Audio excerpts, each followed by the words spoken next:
Ayo subscribe channel YouTube Novel Azkabina. Novel Perintah Raja Naga. Bab 5724 keras kepala sampai akhir. Ketika pasukan naga mendekati kota, Sekte Wanfa mengaktifkan formasi pelindungnya, dan para murid yang tak terhitung jumlahnya memasang ekspresi serius, seolah menghadapi musuh yang tangguh.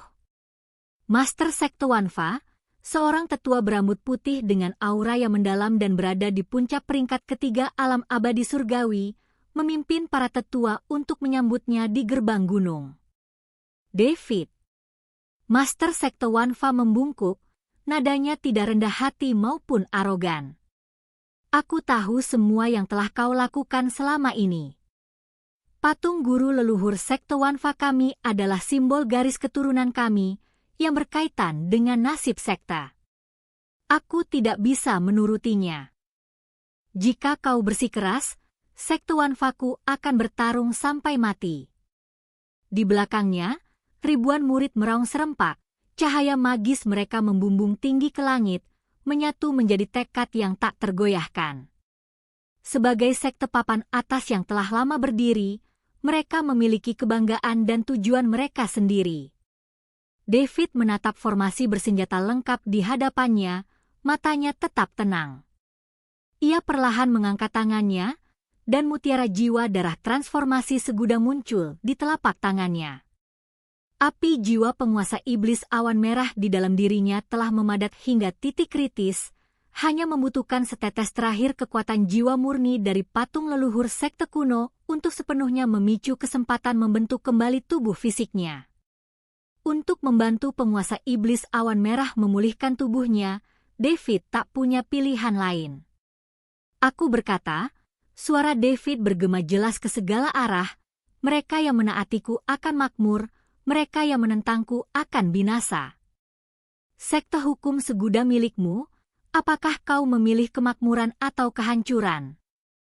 Dengan kata-katanya, ratusan naga di belakangnya serentak melangkah maju, naga mereka bagaikan tsunami yang nyata, menghantam formasi pelindung sekte hukum segudang. Di langit, awan gelap berkumpul, kilat menyambar, dan guntur bergemuruh, seolah kiamat telah tiba. Pertempuran besar akan segera meletus. Di depan gerbang gunung sekte hukum segudang, udara membeku seperti es padat.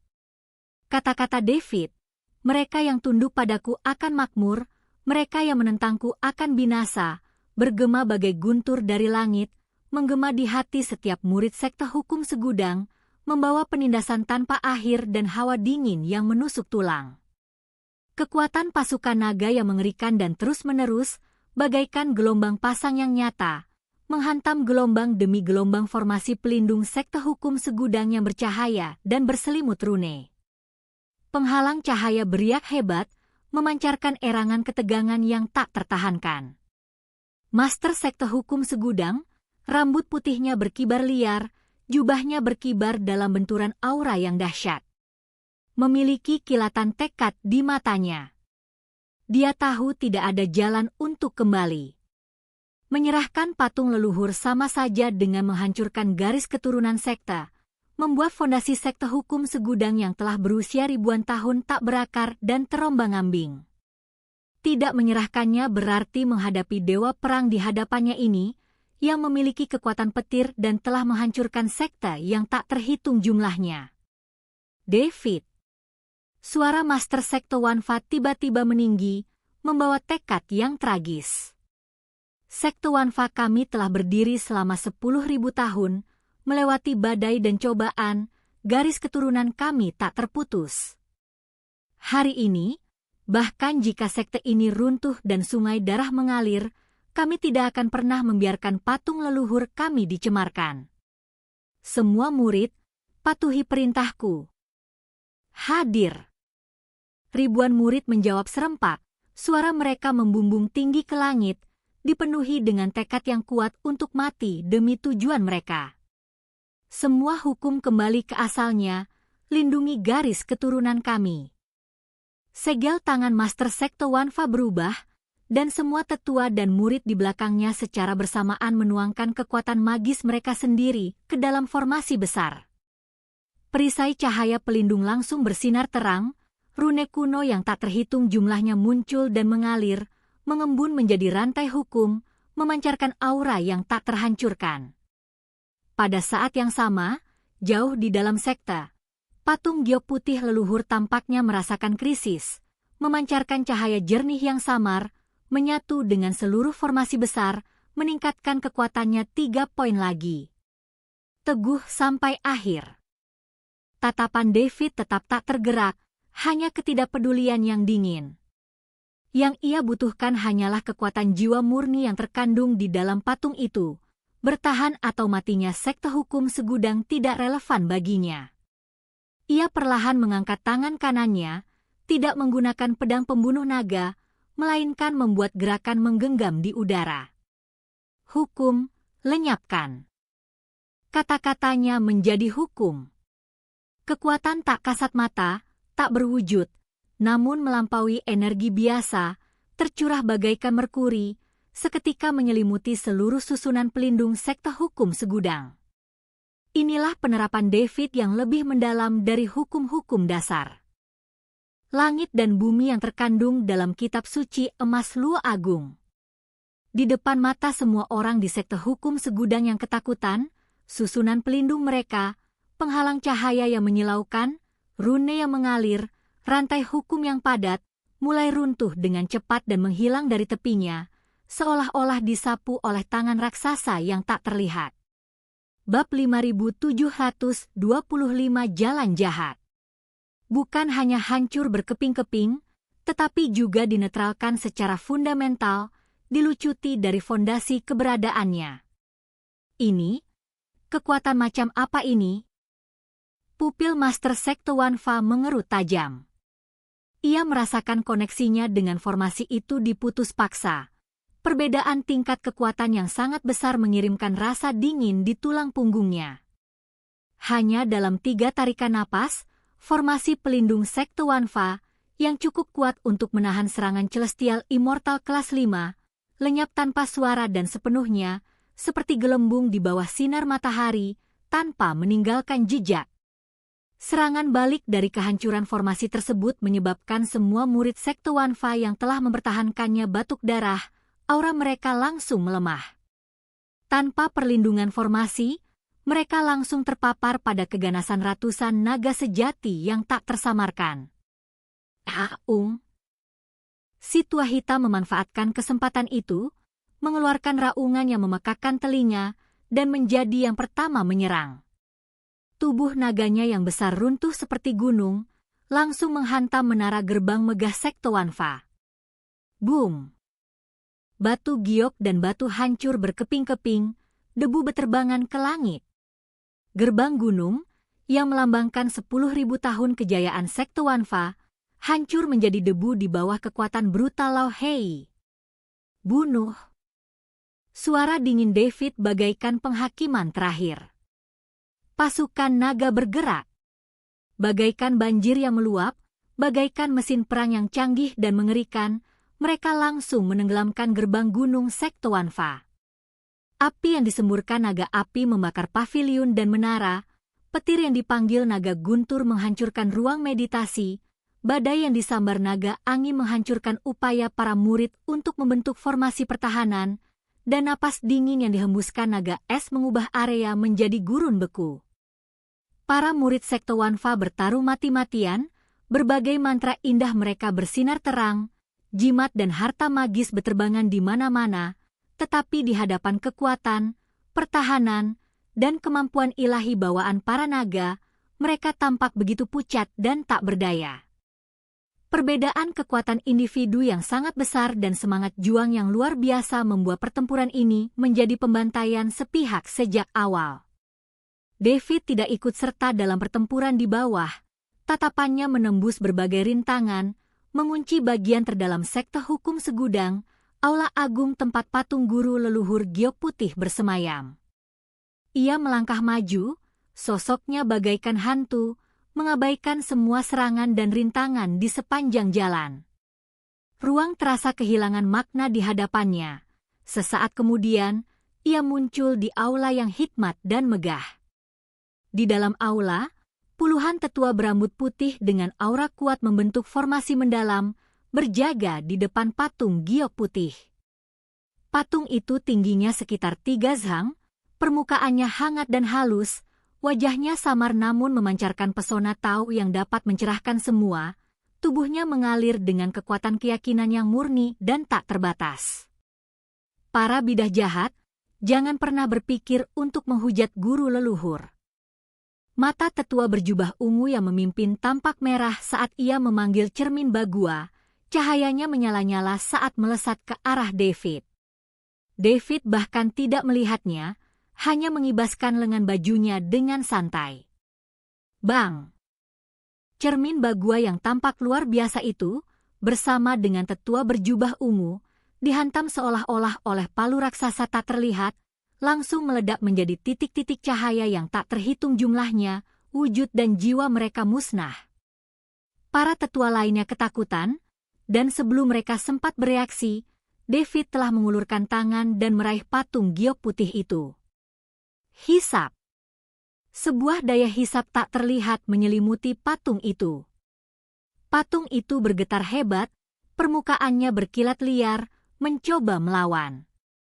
Di dalamnya terdapat jejak kekuatan jiwa asli yang ditinggalkan oleh pendiri sekte hukum segudang dan keyakinan yang terakumulasi selama 10.000 tahun yang sudah memiliki kesadaran.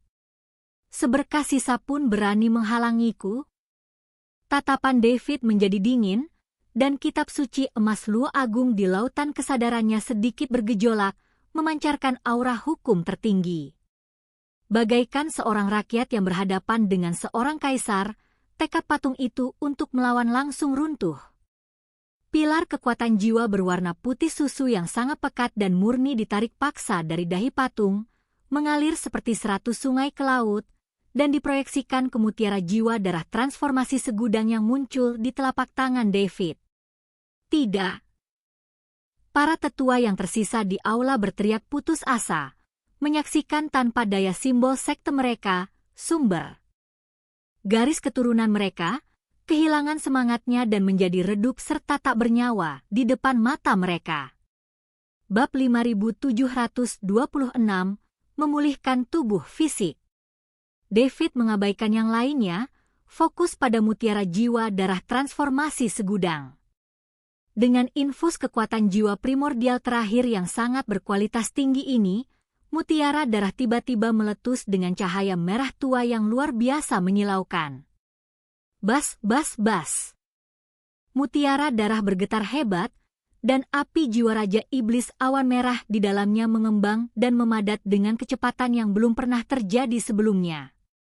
Kekuatan hidup yang dahsyat, seperti detak jantung, terpancar dari dalam mutiara darah, semakin kuat dan cepat. Kerak. Sebuah retakan kecil muncul di permukaan mutiara darah. Segera setelah itu, retakan itu menyebar dengan cepat seperti jaring laba-laba. David tahu saat krusial telah tiba. Tanpa ragu, ia menuangkan kekuatan abadi kekacauan murninya ke dalam mutiara darah seperti aliran deras, memberinya dukungan energi terakhirnya. Boom! Api merah tua yang tak terlukiskan dan berkobar tiba-tiba meletus dari mutiara darah yang retak, menerangi seluruh aula dengan cahaya merah darah. Fluktuasi energi yang mengerikan menyapu ke segala arah, membuat para tetua yang tersisa terpental, menabrak dinding, nasib mereka tak diketahui. Cahaya perlahan meredup. Mutiara jiwa darah transformasi segudang telah lenyap dari udara. Sebagai gantinya, muncul siluet sosok yang diselimuti energi merah tua pekat. Sosok itu perlahan terbentang, energi merah tua itu terkelupas dan menghilang seperti kepompong, akhirnya menampakkan wujud aslinya. Seorang pria setinggi 8 kaki, dengan rambut hitam legam tergerai di bahunya. Matanya terpejam, bulu matanya panjang, dan tubuhnya memiliki fisik yang cair namun kuat. Setiap inci kulitnya tampak mengandung energi yang meledak-ledak dan daya pikat iblis kuno. Lebih penting lagi, yang terpancar darinya bukan lagi fluktuasi ilusi jiwa, melainkan kekuatan hidup yang nyata, berapi-api, dan bersemangat. Dan fluktuasi kultivasi yang tak tertandingi. Ia perlahan membuka matanya. Mata macam apa itu? Sedalam langit berbintang kuno, dengan awan iblis merah tua bergolak di kedalaman, membawa perubahan, kegembiraan, dan ekstasi tak terkendali dari seseorang yang terlahir kembali setelah kesengsaraan yang tak terhitung jumlahnya. Ia menatap tangannya yang mengeras, mengepalkan tinjunya sedikit, merasakan rasa penuh dan kekuatan yang telah lama hilang, tubuhnya sedikit gemetar karena kegembiraan.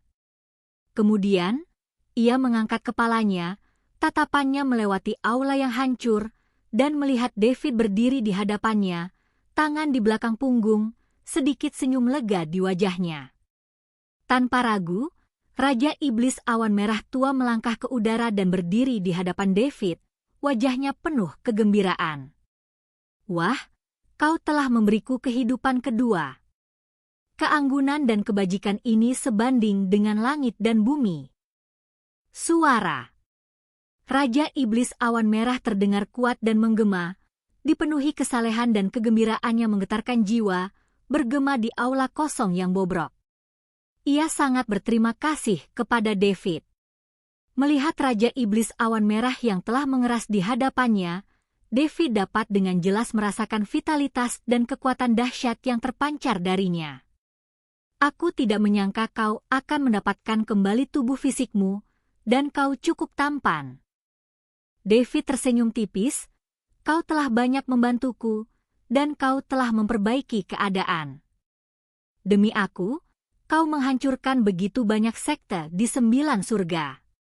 Semua orang menganggapmu iblis agung. Apakah itu sepadan? Tanya Raja Iblis Awan Merah dengan penuh syukur. Jika bukan karena pemulihan tubuh fisiknya, mengapa David menjadi musuh sekte hukum segudang, dan mengapa ia dicap sesat?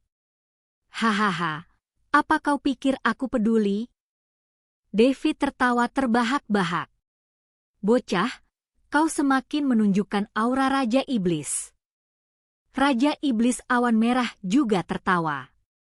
Bagaimana perasaanmu sekarang? David bertanya. Luar biasa hebat. Ciun mengepalkan tinjunya, kilatan cahaya merah menyala di matanya. Aura iblis yang kuat terpancar secara alami darinya, namun aura tersebut membawa fondasi yang seimbang dan damai, efek aneh yang ditimbulkan oleh mutiara jiwa darah transformasi segudang dan pembentukan kembali berbagai material kekuatan jiwa yang benar. Tubuh fisik ini memiliki potensi yang sangat besar, dan karena telah menyatu dengan berbagai kekuatan jiwa primordial, aku merasa ketahanannya terhadap serangan tipe jiwa sangat tinggi, dan bahkan mungkin membangkitkan beberapa bakat khusus. Seru Raja Iblis Ciun penuh semangat. Bab 5727 menyatukan 9 surga. David mengangguk puas. Bagus sekali. Tidak sia-sia aku menjelajahi 9 surga untuk mengumpulkan materi untukmu. Tepat saat David selesai berbicara, cincin penyimpanannya tiba-tiba bergerak, dan binatang pemakan kecil itu bergegas keluar. Saat melihat Raja Iblis Awan Merah, binatang pemakan kecil itu segera mendekat dan menjilatinya. Raja Iblis Awan Merah juga mengelus binatang pemakan kecil itu, matanya dipenuhi rasa bersalah. Tunggangannya, binatang pemakan kecil, telah mati dalam pertempuran. Ia tidak menyangka bahwa di saat-saat terakhirnya, ia akan bertelur. Binatang pemakan kecil itu masih sangat muda, tetapi ia sudah tahu untuk mengenali tuannya. Sekarang setelah aku pulih, aku tidak akan mempersulit sekte hukum segudang lagi, kata Raja Iblis Awan Merah kepada David. David sedikit terkejut. Ia tidak menyangka Raja Iblis Awan Merah yang haus darah akan mengatakan hal seperti itu. Itu tidak seperti dirimu, David tertawa. Hanya saja aku sudah lama bersamamu, aku jadi tahu gayamu, Raja Iblis Awan Merah memutar bola matanya. Hahaha. Keduanya tertawa bersamaan. Si tua hitam, mundur. David mengucapkan kata mundur, dan seluruh pasukan naga mengikutinya pergi. Sekte hukum segudang menderita kerugian kecil, hanya sedikit kehilangan muka. Apakah kau membutuhkan bantuanku untuk menghadapi pemakan jiwa? Setelah meninggalkan sekte hukum segudang, Raja Iblis Awan Merah bertanya kepada David. Tidak perlu. Aku merasa sangat kuat sekarang. Kau harus pergi mencari kekasih kecilmu, kata David sambil tersenyum tipis. Ia tahu Raja Iblis Awan Merah tak bisa melepaskan wanita di hatinya, Peri Ling Yue. Mendengar ini, Raja Iblis Awan Merah tak kuasa menahan senyum getir. Jika kau tidak membutuhkanku, aku akan pergi dan menjaga UR. Aku harus menemukan cara untuk menghidupkannya kembali. Jaga dirimu. Jika kau membutuhkan bantuanku di 9 surga, beritahu aku saja. Setelah mengatakan ini, Raja Iblis Awan Merah melirik David dengan enggan sebelum menghilang. David melambaikan tangan ke arah tempat Raja Iblis Awan Merah menghilang. Selama ini, Raja Iblis Awan Merah telah menemaninya di lautan kesadarannya, dan sekarang setelah ia tiba-tiba menghilang, David merasakan sedikit kesedihan. Ayo pergi ke tebing Tongtian. David memimpin pasukan klan naga ke tebing Tongtian untuk memeriksa perkembangan pembangunan gerbang surgawi. Setibanya di tebing Tongtian, David secara pribadi menggunakan kekuatan sihir tertingginya untuk menguraikan fondasi formasi gerbang surgawi, memanfaatkan kekuatan bintang-bintang surgawi. Sumber daya yang tak terhitung jumlahnya dan pengrajin terampil dari sekte-sekte yang menyerah bekerja tanpa lelah siang dan malam di bawah pengawasan pasukan klan naga. Istana-istana megah menjulang dari tanah, formasi-formasi kuat terukir di lereng gunung, dan energi spiritual berkumpul bak air pasang, menjadikan tebing Tongtian pusat energi spiritual baru dari 9 langit. Hanya dalam beberapa hari, sebuah sekte megah muncul dari tanah. Seiring David mengintegrasikan sumber daya 9 langit dan memilah-milah hasil pencapaiannya sendiri, pemahamannya tentang hukum semakin mendalam. Kultivasinya juga melonjak dari peringkat ke-5 alam abadi manusia ke peringkat ke-6. Kekuatan tempur sejatinya kini bahkan melampaui perkiraannya sendiri. Menara penekan iblis, pedang pembunuh naga, dan kitab suci emas Luo Agung semakin menyatu dengannya. Pada hari ini, David berdiri di titik tertinggi alun-alun di depan aula. Di bawahnya, di alun-alun, berdiri pasukan naga yang besar dan tertib, bersama dengan perwakilan dari berbagai kekuatan yang telah tunduk kepada 9 langit, masa gelap dan mengesankan yang berjumlah puluhan ribu. Semua orang menahan napas, tatapan mereka dipenuhi rasa hormat dan bahkan fanatisme saat mereka menatap sosok berjubah hijau di panggung tinggi. Tatapan David menyapu area di bawah, suaranya tenang namun penuh wibawa, jelas terdengar oleh semua orang. Mulai hari ini, 9 langit akan diperintah olehku, David. Gerbang langit yang baru akan berdiri di sini, mengawasi dunia. Liu Sue akan menjadi penguasa gerbang langit. Mereka yang mematuhi perintahku akan dilindungi olehku, mewarisi warisanku, dan menikmati kedamaian. Mereka yang menentang kehendakku akan dihanguskan menjadi bumi hangus dimanapun kuku besi klan naga mencapainya. Kami dengan rendah hati mematuhi dekrit ini. Raungan jawabannya menggelegar, bagaikan guntur yang menggelegar, bergema di seluruh langit, menggema di setiap sudut 9 langit. Sebuah era baru, era David, telah resmi dimulai. 9 langit telah menyambut satu-satunya penguasanya. Saatnya untuk memusnahkan sang pemakan jiwa itu sepenuhnya. Mata David dipenuhi dengan semangat juang yang membara. Dia telah menaklukkan seluruh 9 langit. Apalah arti seorang pemakan jiwa dibandingkan dengan itu? David merasa dia bisa membunuh Soul Devourer dengan satu tangan.